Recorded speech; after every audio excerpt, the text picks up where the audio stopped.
That All right, I got okay. Let's just. I got a transition here. I've got another Astralis thing, obviously. Okay, it's just. It's kind of.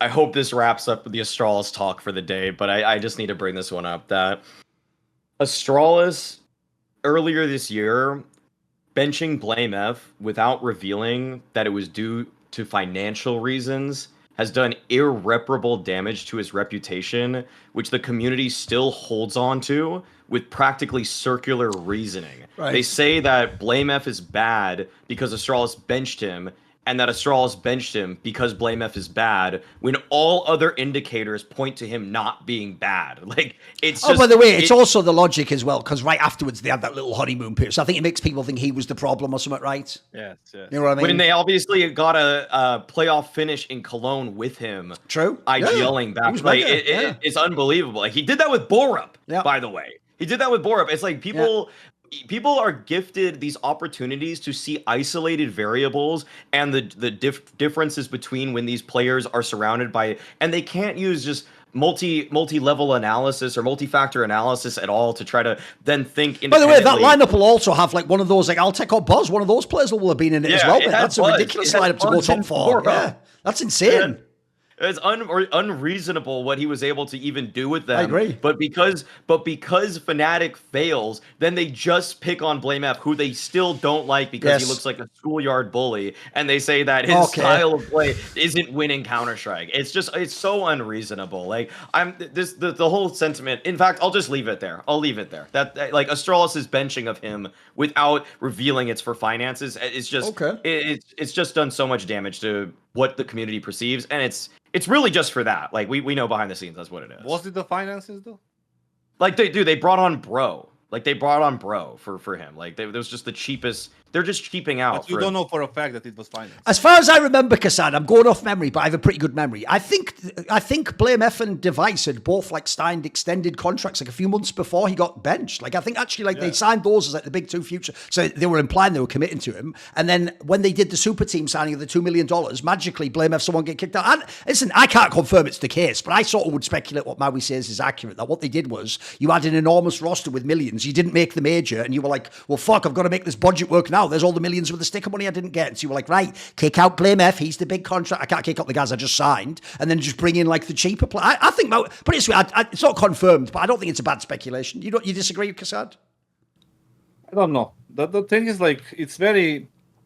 We're just obviously spitballing here anyway.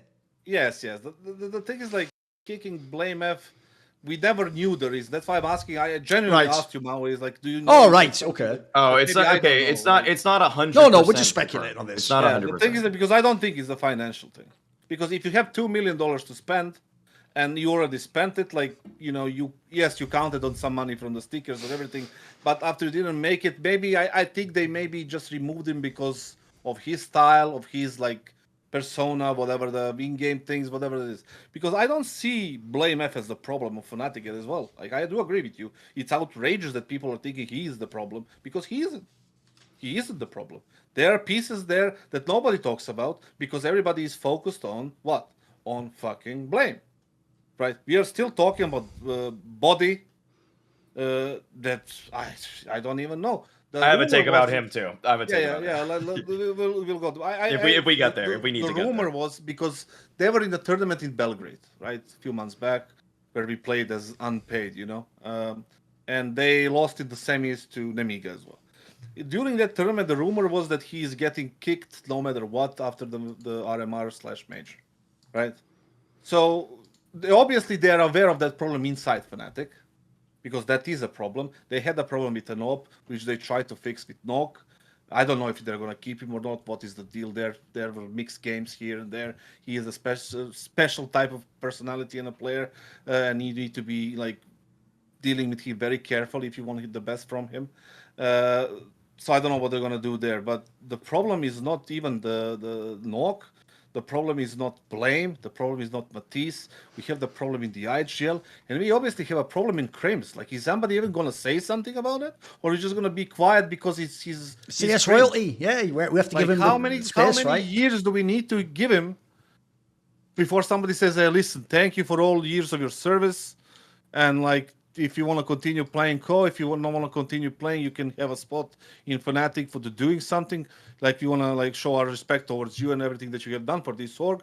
But we need to look forward. Sure. By the way, I'll give you the giveaway, Kassan. Here's the tell that even Fnatic know Crims isn't that good anymore, right? When a player is a veteran, but they're actually good, think about like Rain and FaZe. We all talk about their play. We talk about what they can still do in the game. We're all like, well, look at this old man game. Now when it's Crims, what you do is you go, well, he's playing a great veteran role. And, you know, it's the experience he brings and the way it's his personality. It's like nothing about the game, though. Like the way, that means you know he's not that good at the game anymore, bro. You're just coping. It's not that game.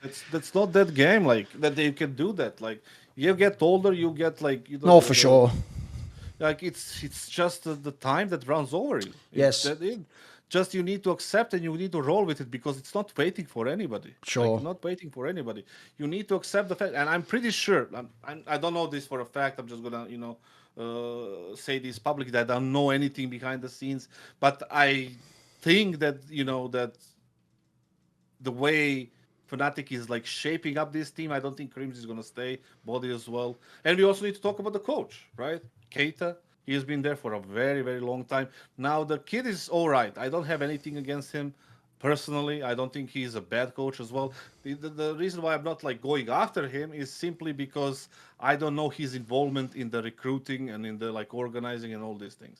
Maybe the guy doesn't have so much voice. Maybe the guy is like being constantly like, over kind of talked about in a sense, like, and the guy doesn't really have enough power to actually do anything meaningful in the actual team. So, but also, if that's the case, is that really the coach you need, right? Do you need, somebody else, somebody, like, I don't even know, like somebody more tenured, I guess, somebody who can take authority over the team and somebody that players maybe respect even more than they are, right? So there is those things with Fnatic. I don't think it's blameF at all. I think obviously he has a specific fucking way of playing and very annoying to other people and very annoying to people that he play against, sometimes to the people that he plays with, and especially annoying to the fans. By the way, he basically is the player version of what people hate about VP as a team. Like, but if it works, it works. If it works, you have to acknowledge it. Yeah. Yes. I know. Is I'm he with the you. problem of Fnatic? Absolutely not. I would keep him 100%. I would build around him. I would build around Matisse, and I would probably even keep. There's a take coming later for that. It's all good. I'll go to that later. It's all good. Yeah, I know where you're going with it. I saw it in your eyes. But here's the thing: it's a good hot take, so don't worry about it. Yeah, it is. It's all right. I have a good reply to that. But yes, this is what I think about it. It's your turn. Right. Here's the thing: I'll probably actually do some content like this. It might be like a Substack piece or a video. So I'll do like a longer version, but this will be like my warm version, I guess. So basically, I don't even accept the basic framing of blameF's career that I keep hearing. Right. First of all, I'm with you. What's funny is if anyone followed my content over the years, you'll know and by the numbers, it was Richard that was the blameF fan, and I was always the one like, I think people are overhyping him. But the reason I said people are overhyping him was when he was the in-game leader, and it was just plebs going, I've heard he watches demos all day, and that was it. It was never like, I saw this amazing strat, or look at his control on fucking overpass. It was never anything in the game. It was just some like weird like narrative angle they all latched on, because by the way, he was at the time already a sick individual fragger. Like, one of the things I think is mad underrated about blameF's game is, except when he's IGLing, which can take you out of your individual game, he also can get his no matter what. Is everyone going to ignore that? That's a mega quality in World Counter-Strike. Bro, we just saw the person I'm supposed to believe is better than blameF at his role is Stown. Stown absolutely does not get his no matter what. Stown is absolutely reliant on his team, the setup, seemingly even comms, the structure, what is his expect. blameF, you could, for real, you know that saying, you probably heard it because I had back in the day where it was, I think it was Alex Ferguson said, give me like 10 planks of wood and Ronaldo and I'll win you the Champions League, basically. Because at one point he was that good. The idea was like, he'll just score no matter what. Like, that's blameF, bro. You give me, by the way, Fnatic, I'll give credit to the Matisse guy. One day he'll be very good. That may as well be 3.5 planks of wood plus blameF. And by the way, that actually had you in like the fucking major. That got you to a major into this, like this phase of it. Like that. And by the way, he was the reason why. So to me, blameF blameF actually, mad underrated flaw to his game. Very fucking consistent player over the years. And then I'll just do this. This is where I don't accept the framing. Because my whole thing's about him not being IGL. So I even would agree with Astralis, by the way. Take him off IGL, but kicking him out the team, like Maui says, I think is insane. Because it did signal to the world, this guy isn't as good. In fact, it even signaled we prefer Stown over him. And he's just not even Astralis level. Fuck off. See ya, you're out. If it's not about finance, I don't think they've even got an argument. I think they're even stupid if it's not about finances, by the way. I couldn't even understand like a cynical take of some, pencil pusher with an Excel sheet. Like, look, I've got to carve 20k a month. Well, then you've got to do something stupid. That's triage at that point in time. But here's where I don't even accept the framing, Maui, that he's had, because fans are doing the Alexi B thing. They're doing that thing where they go, but look at all these teams. Where's his trophies? Right, let me just run through only on Astralis. By the way, Call, that lineup never ever would have ever made top 4 in a LAN. Are you out your mind? People like Oppo would like fucking babies on LAN. They wouldn't even experience that lineup would never have made it. But let's just go to Astralis. Remember, if you're people like Device way back in the day, Astralis puts the best players around you. Let me just run through some of the names blameF played with.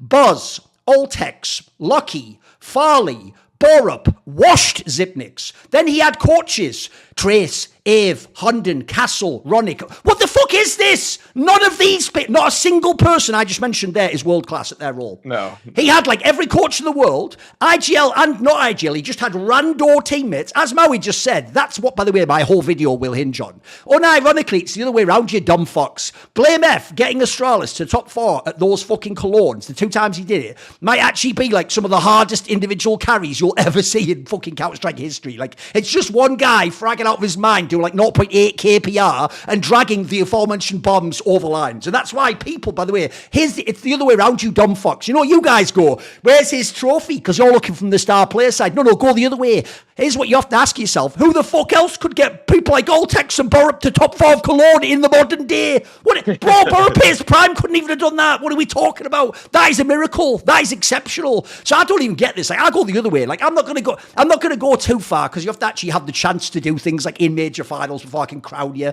But I'll take like a Maui take and I'll adapt it for the last few years. I think every year, once this guy got onto Col and started cooking, he has been at minimum a top 3 Danish player. Just a top 3 Danish player. Like, remember, Denmark was mega talented. I won't say number 1 because at the end of the day, Stown's been in major finals and semis, so I can't say if I'd put blameF under that pressure, that same spotlight. But I speculate he could do it from seeing his game. So I think it's outrageous personally. Like, the idea, one, he's blamed, but I also agree with the framing.